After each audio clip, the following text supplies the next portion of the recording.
지금 거신 전하느니 너무 재밌는데요. 홍의주의 백사원이 20년을 계획한 추악한 가문의 진실에 대해 폭로를 시작할 것으로 예상합니다. 사원은 백사원의 이름을 버리고 희주와 함께 진짜 인생을 찾을 준비를 마쳤는데요. 걱정하는 희주에게 내가 사라져도 찾지 말라고 하면서 자신이 반드시 찾아오겠다고 했습니다. 디데이는 90살에 노안으로 사망한 정치 거물 백장호의 추도식일 것 같습니다. 이곳에 20년 전 교통사고로 위장한 사고로 인해 어린 아들을 잃은 청운일보 홍일경 회장이 총을 들고 나타나고 아수라장이 될 것으로 예상이 되는데요. 아버지 백장호의 가문을 지키려는 욕망에 의해 이름 없는 삶을 살았던 사원과 스스로 자폭하거나 무너질 수밖에 없는 심규진이 다른 이유와 목표를 갖고 백사원의 이름을 세상에서 사라지게 할 계획을 세웠고요. 세상에서 조용히 사라지고 새 인생을 시작하는 데는 모두가 지옥처럼 싸우느라 누구 하나 사라져도 이유를 모르는 아수라장이 제격입니다. 끝나지 않을 복수심을 품고 백의용과 사돈을 맺었을 홍일경인데요. 백의용은 오드아이 뉴스를 보고 민도기에게 심규진을 감시하라고 했습니다. 오드아이의 눈이 빛에 의해 갈색으로 변하는 건 백의용에게서 물려받은 유전자인데요. 민도기가 희주에게 알려줬습니다. 백의용은 눈 수술을 한 후 갈색을 보이지 않았다고 했고요.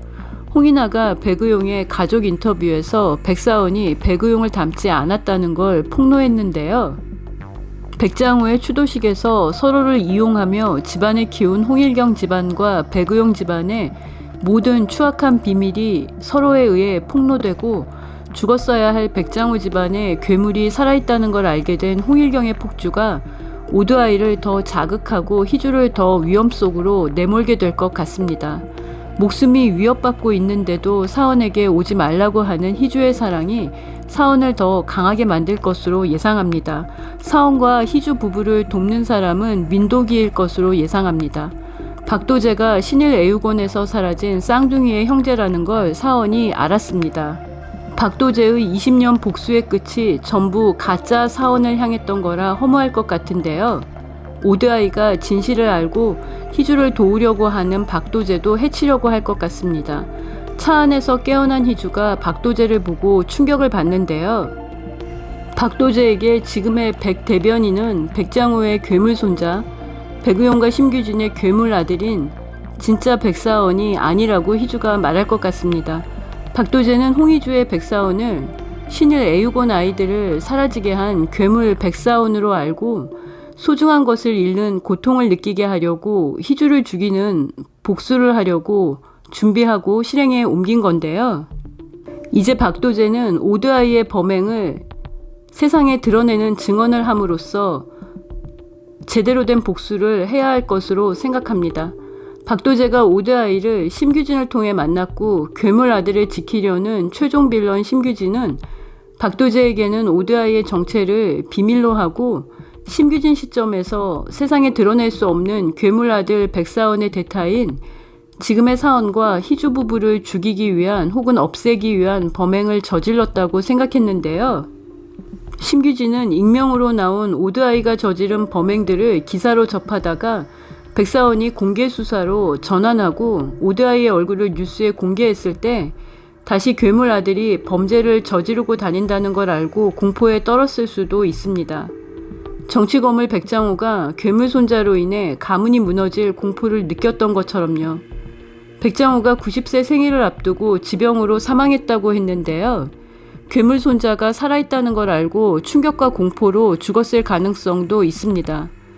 백장호는 괴물이 태어나기도 한다고 사원에게 말했는데요. 지상우는 보육원 친구들을 가면 쓴 아이가 사는 별장에 데려갔던 걸 후회하고 범인을 찾아 단죄하기 위해 20년을 준비하고 기다렸는데요. 백장호와 심규진, 백의용은 괴물을 막을 수 없었다면 죄책감을 느끼고 속죄를 했어야죠. 타인을 해치고도 죄책감을 느끼지 못하는 괴물 손자를 통해 백장호, 심규진, 백의용이 정치 명문가를 일으키며 물리적인 해를 끼치지 않았다고 해도 그들이 저질렀을 온갖 추악한 비밀을 온갖 추악한 비리를 상징하는 괴물 손자일 수도 있습니다. 백의용이 저지른 일들을 막아주며 사세를 키운 청운일보 홍일경 회장도 마찬가지입니다. 백장호가 가문을 지키기 위해 자신의 혼외자인 사원을 괴물 손자의 자리에 앉히며 그의 인생을 가짜로 만들고 희생시켰는데요. 사원이 가문의 비리를 전부 폭로하고 자신의 인생을 찾을 것으로 생각합니다. 오드아이가 난도질한 생선을 직접 집으로 갖고 와서 인터뷰쇼를 하고 있는 아버지 백의용에게 전달했는데요. 심규진이 오드아이 괴물 아들을 만나기 위해 뛰쳐나갔고 그녀는 오드아이의 오토바이를 뒤쫓아가 별장 안으로 들어갔고 먼지로 뒤덮여 있는 음산한 별장에서 모습을 드러낸 오드아이를 만났습니다. 이제 심규진은 20년 전 시아버지 백장호가 했던 결심을 하게 될 것 같습니다. 시아버지의 초상화에 먹던 와인을 뱉었던 그녀는 이제 자신의 얼굴에도 먹던 와인을 뱉고 싶을 결심을 하고 실행에 옮길 것으로 예상합니다. 사원은 백장호가 한 말을 똑똑히 기억하고 있었는데요. 처음엔 금붕어, 고양이, 그리고 사람까지 내 집안에서 용납할 수 없는 일이야. 이제 내 손자는 내가 정해.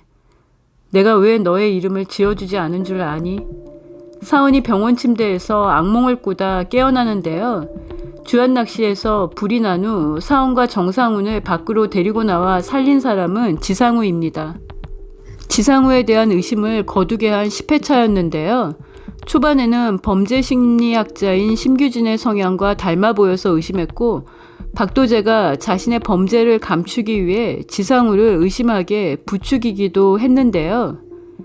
미제 사건을 다루는 유튜브 채널 운영자로 폭발물 설치 등의 전문가급 수준이라고 해서 의심을 배로 했습니다. 희주 앞에 3년 만에 나타났을 때도 화장실 앞에서 희주를 놀라게 해서 스토커 성향이 있어 보여서 의심했고 희주가 말을 하는 걸 알고 있어서 그것도 이상했는데요. 지상우에게 희주가 말을 한다고 알려준 사람은 희주가 아이를 안고 자장가를 불러주는 걸 본 수녀님이었습니다. 지상우가 백장호의 용반지를 기억하고 자신의 유튜브 채널에서 제보를 받는다고 해서 또 의심했는데요. 지상우를 눈여겨보게 하는 장치였던 것 같습니다.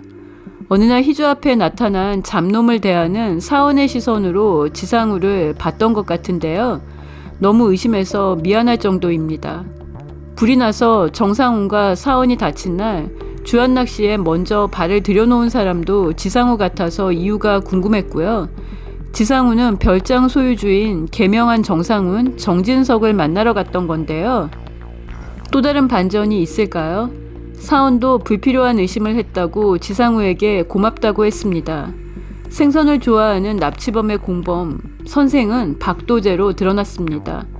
박도재는 신일애육원에서 사라진 4명의 아이들 중 쌍둥이였던 아이의 형제로 예상됩니다. 워크샵 산행에서 희주를 절벽으로 밀어 죽이려고 했을 때 박도재의 복선이 드러나기 시작했는데요.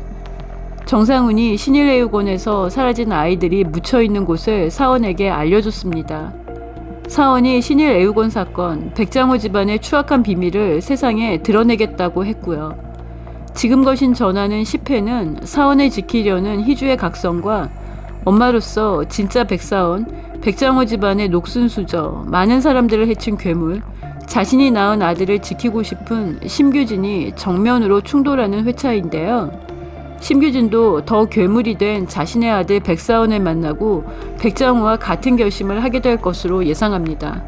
20년 전 백장호는 낚싯배에 손자 백사원을 태우고 나가 물에 빠뜨린 후 익사시켰는데요. 지금의 사원을 15살 때까지 키운 정상훈이 백장호가 익사시킨 괴물 백사원을 살렸습니다. 미안하다. 기억을 잃어서 괜찮을 거라고 생각했는데 본성은 그대로였어. 그놈이 너를 노리고 있어. 사원은 이제 백사원이라는 이름을 버리려는 자신의 20년 계획을 실행에 옮기는 일만 남았다는 걸 알게 되는데요. 가문에 의해 온갖 추악한 비밀을 파묻고 가문을 지키려는 아버지 백장호에 의해 화려한 엄마에 의해 조작된 가짜 인생을 살았던 사원과 희주의 진짜 인생이 시작되는 지금 거신 전하느니 종영까지 3회차를 남겨두고 있는데요. 의심했던 복선들을 잘 회수해주고 있어서 더 재밌습니다. 구독과 좋아요는 큰 힘이 되고요. 시청해주셔서 감사합니다.